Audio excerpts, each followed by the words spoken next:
දේශපාලන ක්‍රීඩාවන් පළිගැනීම සහ බලය පෙන්වීමට එල්ල කරන එක මිසයිල ප්‍රහාරයකින් පවුලක මුළු ජීවිත කාලයකම හීන තප්පර ගණනකින් අළු වෙලා යනවා.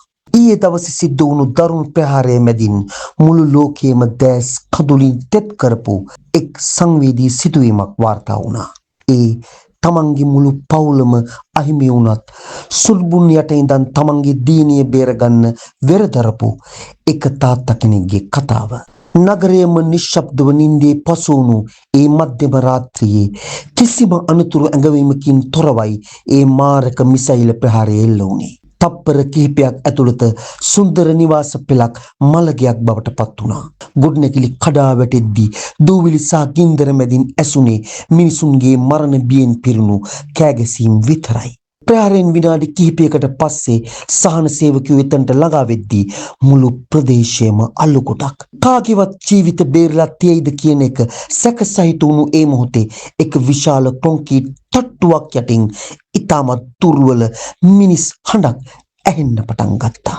ඒ හඬාවේ තමන්ගේ නිවසට යට වුණු එක් පියෙක්ගෙන් ඔහුගේ සිරුරෙන් අඩකට වඩා බැරති කොන්ක්‍රීට් කණුවකට යට වෙලයි තිබුණේ. සහන සේවකයෝ ඔහුව බේරගන්න උත්සාහ කරද්දී ඒ පියා තමන්ගේ වේදනාව අමතක කරලා එකම එක ඉල්ලීමක් කළා. මාව නෙවෙයි මගේ ඇඟට යටින් ඉන්න මගේ දුවව බේරගන්න කියලා. ඔහු තමන්ගේ ශරීරයෙන් වැටෙන ලේ සහ කොන්ක්‍රීට් කැබිලි තමන්ගේ කුඩා දීනියගේ ඇඟට වැටෙන්න නොදී ඇයව තමන්ගේ දෑතින් වට කරලා ආරක්ෂා කරගෙන ඉඳලා තියෙනවා. පැය 3කට වඩා වැඩි දරුණු මෙහෙයුමකින් පස්සේ ඒ අවුරුදු 4ක් වයසේදී කුඩා දියණියව නිරුපද්‍රිතව එළියට ගන්න සහන සේවකයන්ට හැකි වුණා.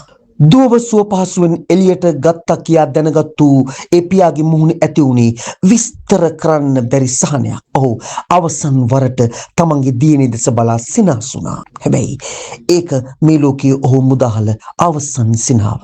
දැඩි අභ්‍යන්තර ලේ වහනය සහ බරපතල තුවාල හේතුවෙන් තමන්ගේ දරුවා ආරක්ෂිතයි කියලා දැනගත් සැනින් ඒ ආදරණීය පියා මෙලොව හැර ගියා.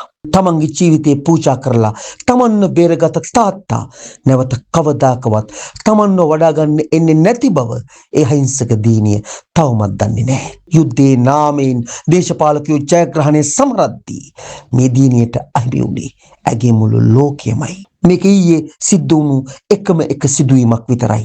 මෙවැනි ප්‍රහාර නිසා අපිට වාර්තා නොවන කැමරාවලට හසු නොවන මෙවැනි මානුෂීය කතා දහස් ගණනක් මේ පොළොවේ යට වැලිලා ඇති. යුද්ධයකින් දිනන දේශ සීමාවක් හෝ දේශපාලන බලයක් නැහැ. අවසානයේ ඉතුරු වෙන්නේ අනාථ වුණු දරුවන් සහ සොන්බුන් වුණු මනුෂ්‍යත්වය විතරයි. ලෝකයේ කොහේ වුණත් මේ වගේ විනාශකාරී යුද්ධයක් වහාම නැවැත්වීමට ජාත්‍යන්තරයේ මැදිහත් විය යුතුයි. මේ සංවේදී සිදුවීම පිළිබඳව ඔබේ අදහස අපිට පහලින් කියන්න. මනුෂ්‍යත්වය වෙනුවෙන් මේ වීඩියෝව ෂෙයා කරන්න. ඉතින් තවත් වීඩියෝවකින් හමු වීමේ බලාපොරොත්තුවෙන් අපි ඔබෙන් සමුගන්නවා. ලෝකයට සාමය උදා වේවා. ඔබ සැමට ආදරය.